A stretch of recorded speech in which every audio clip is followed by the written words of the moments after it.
Hi, this is Sarit Switzer, and welcome to the It Is Taught podcast, a podcast devoted to the teachings of Rabbi Shneur Zalman of Liadi as recorded in his most famous work, the Tanya. My hope for this show is to make these teachings accessible and relatable to the average person, regardless of prior Jewish education or affiliation. The episodes follow the prescribed daily study portions and are meant to serve as practical lessons in how to live your life as your true self and develop an authentic and powerful relationship with your Creator. I have personally experienced the effects the study of this work has had on me, and I'm excited to share what I can of this knowledge with you.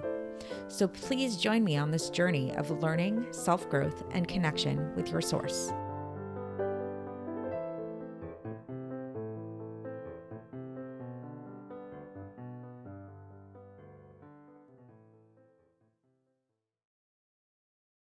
Hi, and welcome to the It Is Taught podcast. This is episode 44 for the 3rd of Shevat in a leap year. And today's portion is actually pretty long for a leap year. It's an entire chapter. We're going to be looking at chapter 16 for today.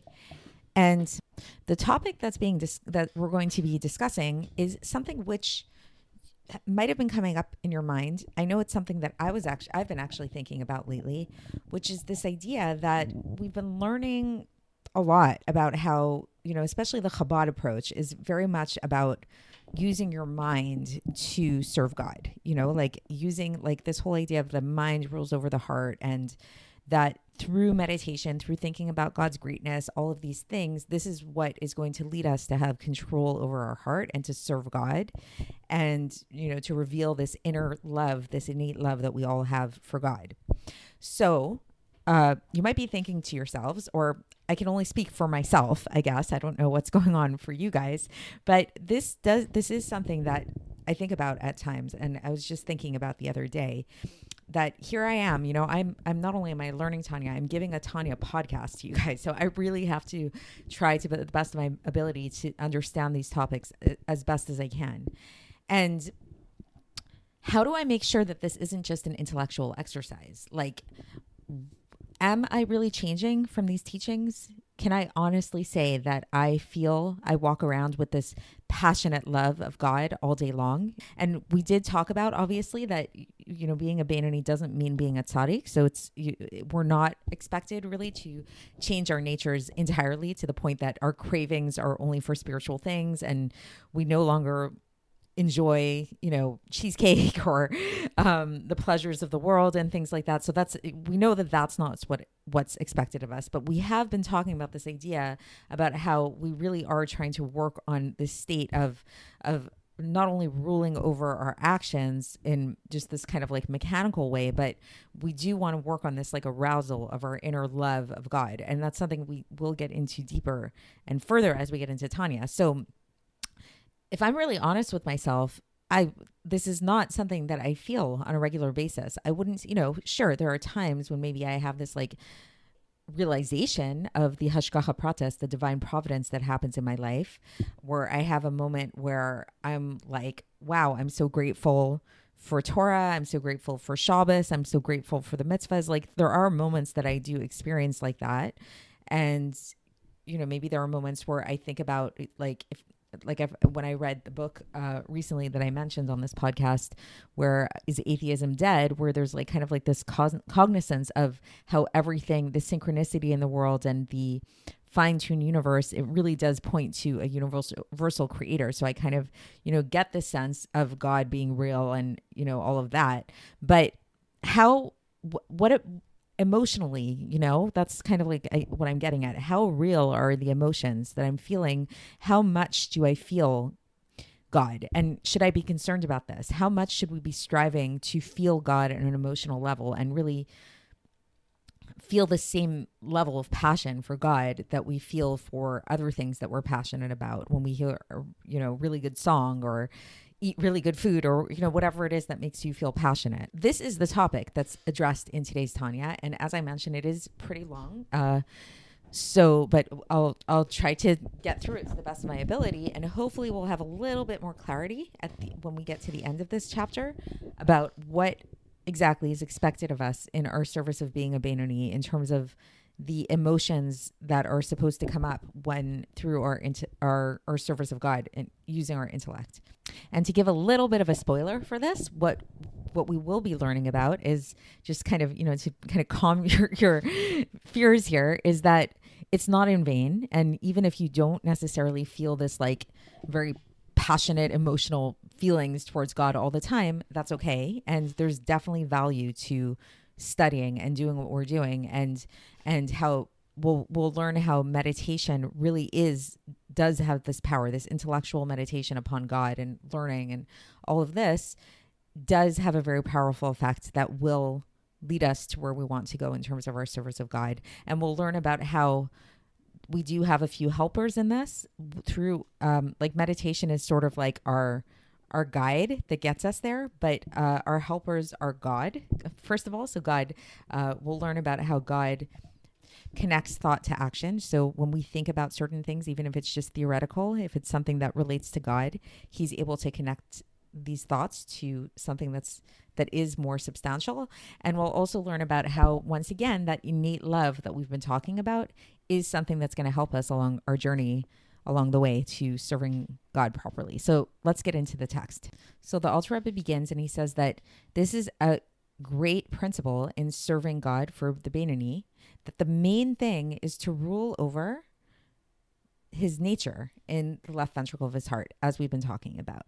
And how does he do this? He does this through the light of God that shines in his godly soul from his brain in order to rule over the heart. So once again, we've talked about this before, that the animal soul resides within the left ventricle of the heart, and the godly soul resides in the mind. And so the way that we conquer over our animal soul so that it doesn't take over our entire body is we have our mind, which is the seat of the godly soul, rule over our heart, which is the seat of the animal soul. And the way that a person does this is when somebody really contemplates within their mind upon the greatness of God. And if you remember what we spoke about in earlier on in Tanya, where we talked about the attributes of the intellect and how the intellect works, that we have the part of the intellect that is involved with meditation and contemplation is what we call Bina.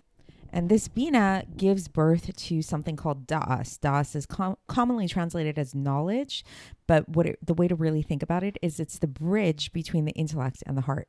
So through this contemplation upon the greatness of God, this will lead to a person having Das, which will ultimately lead them to having fear of God in their heart, which will cause them to go away from transgressing anything that's against the Torah or anything of any rabbinical commandment either, even the very smallest transgression.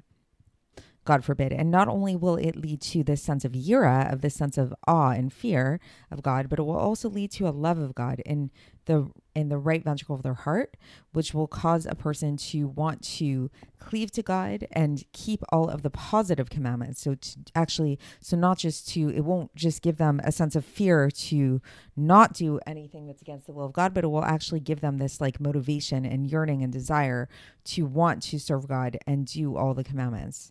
And learning Torah is, as we learned, is against all of them. So it's equal in weight to all of them. So especially to learn Torah. So just to give a little recap of what we've learned so far, because there is going to be a lot of details in this chapter, is that we learned that it's incumbent upon a Beinoni to rule over their nature, as we talked about, right? Like to rule over the animal soul, and that the way that they do that is through meditation and contemplation upon God, and that this meditation and contemplation is going to lead them to birth this das, and then ultimately birth these emotions and feelings of fear of God and love of God. The fear of God to prevent them from doing any transgressions, and love of God to really give them that motivation to want to do God's will and to cleave to God. And now here the Alter Rebbe goes on and says, so now, but what about if there's a Beinoni who their intellect does not lead to these feelings, these emotions, so and does not lead to this intense love of God that's in a revealed state? So, the person might totally be doing the meditation, doing the contemplation and everything. And, like I mentioned in the very beginning of this episode, we've been learning Tanya for a while. And what if you don't? If you're honest with yourself, even if you're learning it diligently day after day after day, and you don't feel this burning flame of, intense yearning for God, what then? And the Alter Rebbe here gives a little footnote, and he explains how this is possible. That, why is this? You would think that it would be A plus B equals C, right? It's like intellect, contemplation, meditation leads to emotions. And so why is that not the case? So in the footnote here, he alludes to this Kabbalistic concept that within the different types of attributes that we've been talking about, they can manifest, and in their source, they manifest in different ways. One way which they can manifest is something called ibur, which is literally translated as being pregnancy.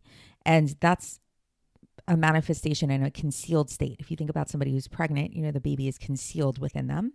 And then there's another type of manifestation, which is leda, which is birth, being born, and this is a manifestation that's in a revealed way.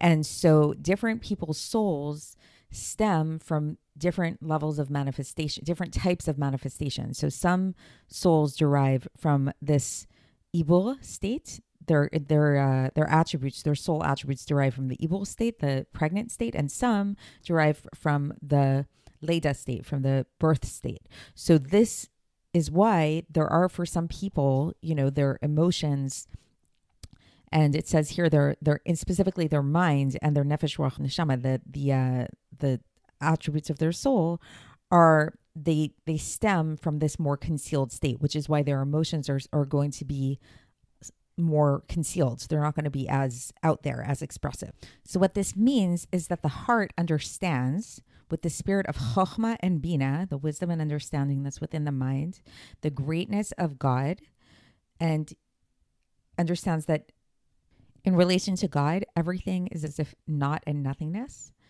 And thus it would make sense that every living being would want to strive to cleave to God and to become one with his light.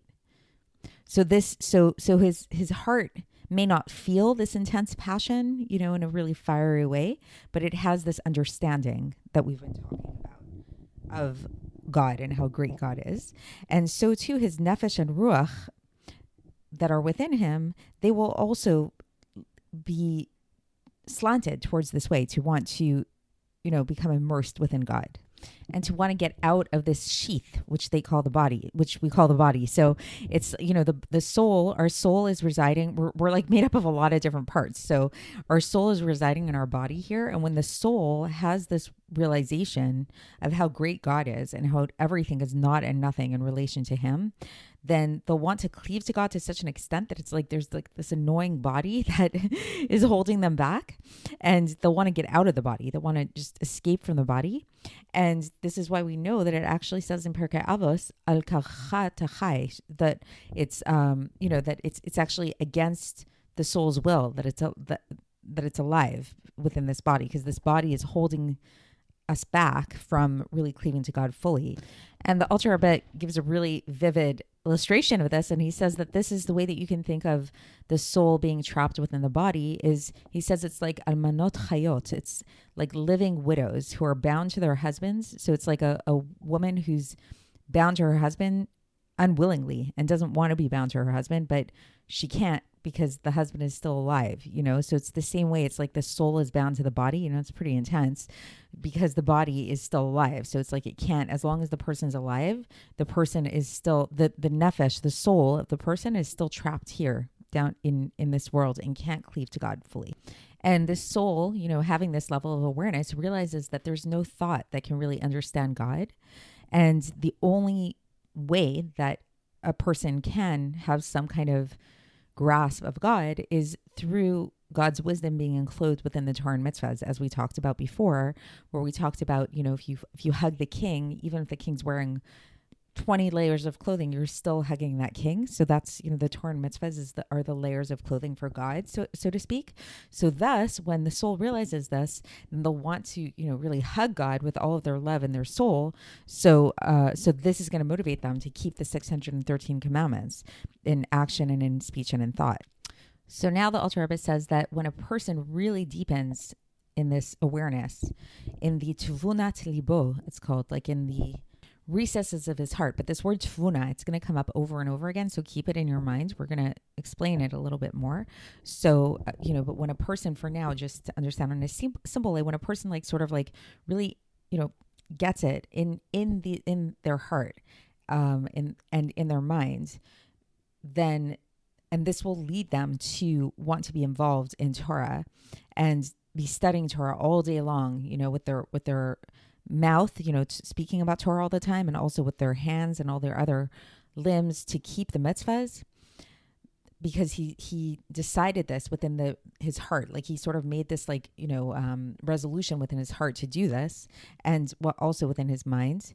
Then this resolution, this tfuna, again, this word tfuna, it's kind of a hard word to translate, but we'll use the word tfuna, resolution, becomes vested within the 3 garments of the Torah. Remember the Maisa, Dibur, Machshava, the action, speech, and thought of the Torah and its mitzvahs.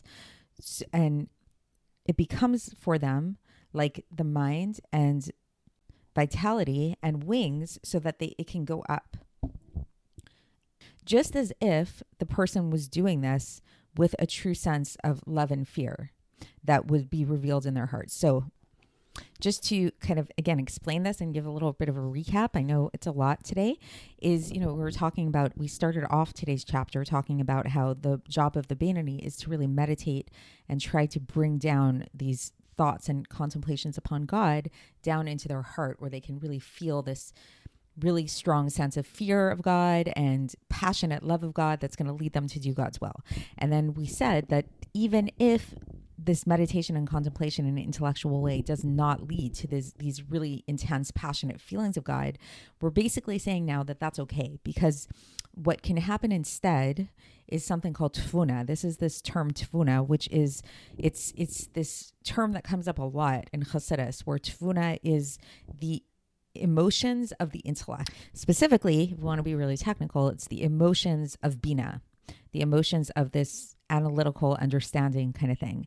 And so what that means is it's still intellectual. It's not actually, within the emotions just yet. We're not, it's not a state of being emotive, so to speak, but it's the emotional aspect of the intellect. So what that means is that while the person may not feel this fiery, really passionate, their face is all flushed and, kind of thing, and they're really expressive, there's still something going on which will give them the resolve. That's why we kept translating it as like resolution, sort of, to do the right thing. So it's more than just this like theoretical intellectual thing.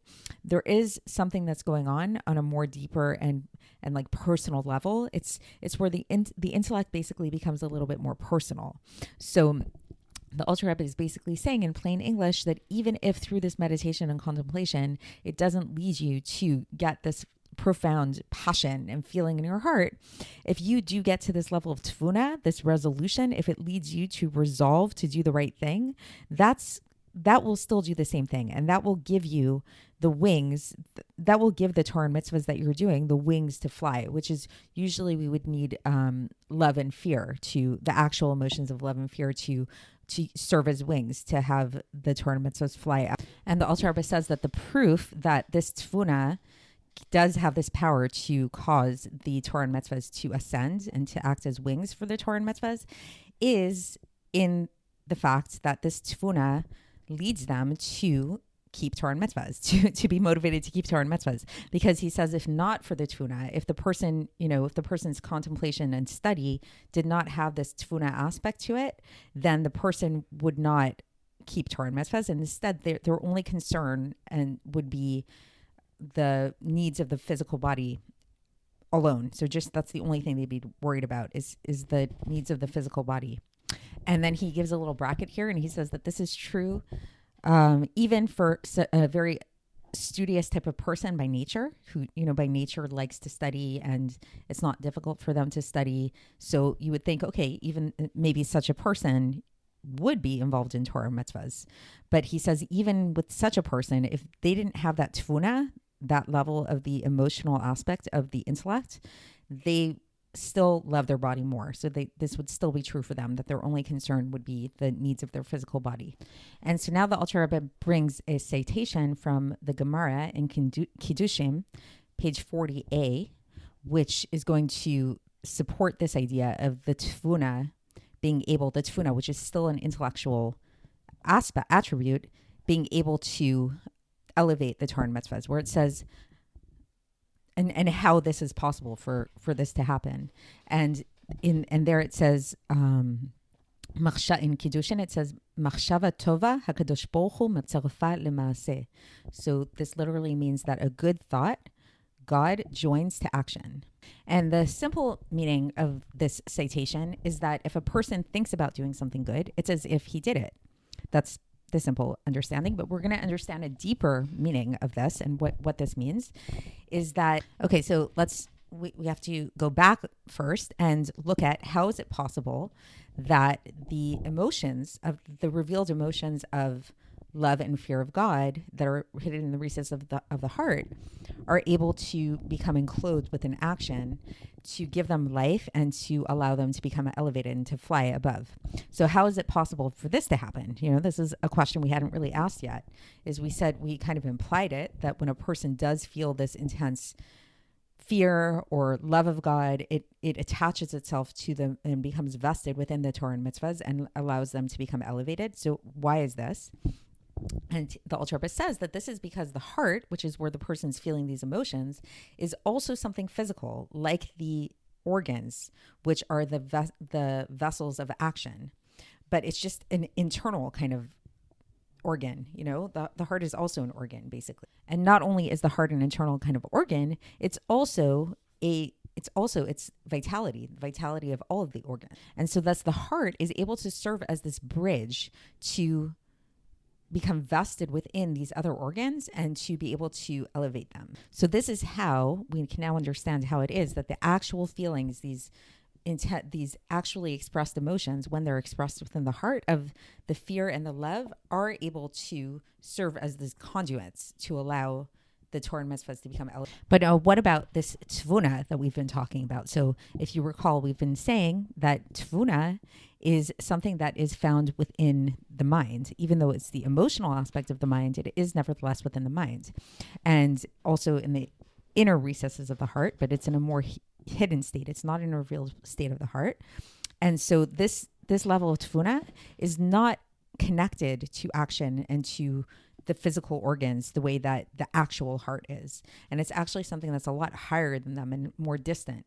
So thus there's this disconnect, and they're not able to vest themselves within the action of the mitzvahs on their own and give them vitality. And so the only way that they're able to do this is through the help of God, because God actually takes them and attaches them to the action. And this now we can understand that citation where it says, Machshava tova hakadosh baruch hu mitzarfan lemaaseh, which one good deed, Hashem attaches, that word attached is very important, attaches it to deed. So we need God to attach thought to deed, because without God, this thought would be too distant. The mind is too distant from the other organs of the body. And so the tfuna, nevertheless, even though the tfuna does, lead a person to perform good things, it's nevertheless not considered, it's still considered machshava. It's still considered only thought. It's not considered to be in the heart, at least not in a revealed way. It's only within the inner recesses of the heart. And then the Alter Rebbe provides a little bit of an obscure abstract footnote here, where he says that he cites the Zohar in the Eitz Chaim, where he points out that tfuna, the word tfuna, is made up of the letters ben and bat, bet nun and bet taf, and these in Hebrew, bet nun is ben, means son, and bet taf is daughter, bat. And so this is the son and the daughter. So what does this mean? It's the son is considered love and the daughter is considered fear. And so he says that this is alluding to the fact that the tfuna can sometimes descend to the to become the mochin, benukva de zaranpin. So this is the feminine aspect of the mind in the midos, in the emotions, which are in turn what this manifests as is the letters of the Torah and Mitzvahs. And he says, "V'hamaskil yavin." So somebody who understands these things will understanding. So we could get into this, but I think, it's a little obscure for now. It's not, we'll get into it later a little bit more, like the different emotions and how they manifest and things like that. So just for now, I wanted to add it in there because the Alter Rebbe does add it in. But to go back to the main text, he says that, going back to this idea of Hashem attaching the thought to the deed in order to elevate the deed of the mitzvahs, as well as a person's involvement in Torah. So this attachment that Hashem does, this allows all of these Torah and mitzvahs to ascend to the world of Bria. And so this is what's caused by the intellectual love and fear that become revealed in their heart for real. So basically, through Hashem's interference, through Hashem's help in attaching this tfuna, attaching these thoughts that a person has to action, it can actually elevate the Torah and mitzvahs to the same place that they'd be elevated if the person were to actually reveal these feelings within their heart in a real way. So, and then he concludes here, and he says that even if Hashem were not involved, then the person's Torah and mitzvahs would still become elevated. They wouldn't be elevated to the world of Bria. They'd be elevated to the world of Yetzirah, which due to the natural innate love that a person that every Jew has from birth within their heart. So that is the end of the text. I know it was a lot. I know it was really, really technical. I'm going to try my best to just kind of give a very brief overview, like a more practical takeaway from this all. So if you remember in the very beginning, we were talking about this idea of, you might be learning these classes for a while, listening to the podcast for a little bit, learning on your own. I know I can talk about this in a more personal way that I'm teaching these podcasts. I'm trying to understand this text. And yet how much can we honestly say that we feel that this is leading to a sense of true passion and feeling within our hearts for God, in a really expressed way, that we're walking around feeling really excited about God and yearning to cleave to God in a really conscious way. And what we've learned today, basically, to put it in simple English, is that even if you're not feeling this, that's okay. Because through the intellectual meditation and contemplation upon God, as long as this leads you to resolutions within your heart to keep God's Torah, this means that there's something going on. And this means that you've aroused this attribute, which we term tfuna, which is the emotive aspect of the intellect. And through arousing this emotive aspect of the intellect, even though it's still only in an intellectual way and it's not something that you feel in a fully expressed way within your heart, God intervenes in this case, and God will take that tfuna that you have, this resolution that you've made within your heart, and he will attach it to your action, and he will allow these actions that you do, the Torah mitzvahs that you keep, to become elevated, so that they're not just like these mundane acts that you're doing, but they actually do ascend the same way that they would ascend were you to actually reveal these emotions in a really, really, really expressed way within your heart. And then even more than that, we've learned in that very last line is that even if a person doesn't get to that level of like this feeling of like resolution within their heart that, yes, they really do want to keep Torah and mitzvahs in a real way, and it's going to lead them to do this. Even if a person, isn't really feeling this in an expressed way, as long as the person does their Torah and mitzvahs, it's still going to be elevated, and it's going to be elevated to the world of Yetzirah, which is not as high as the world of Bria, but it is a world, and it is an elevation. So we will, I know this might have been a little bit overwhelming, but, hopefully these ideas will become more comprehensible as we continue to go through the text. It's not always going to be so technical. And so again, I guess the main takeaway from today was just to continue learning, continue to keep working, continue to try to understand these things, meditate upon the concepts. And that's the idea. And don't get so caught up with the result of where it's going to lead you to. And don't get so caught up with the goal, but rather just really be in the process. And that's what's really valuable to God. And that's what ultimately will actually bring the results that we're striving for, is the more we delve into the process and deepen in our learning and understanding. So with that, I will leave you, and we will continue tomorrow when we get into chapter 17. Thanks for listening to the It Is Taught podcast, hosted by Sarit Switzer. This podcast is dedicated in loving memory of my maternal grandfather, Avraham Yitzchak ben Binyamin HaKohen of blessed memory. Music by Shoshana. If you enjoyed this episode and would like to support the show, please share it with others and subscribe on YouTube, Apple iTunes, Spotify, or wherever you listen to podcasts. And make sure to leave us a 5-star review. To find out more about the It Is Taught project, including more information on my soon-to-be published book, please visit our website, itistaught.com. To catch the latest from me, follow me on Facebook, Instagram, and Twitter. Looking forward to speaking with you tomorrow, and until then, have a great day.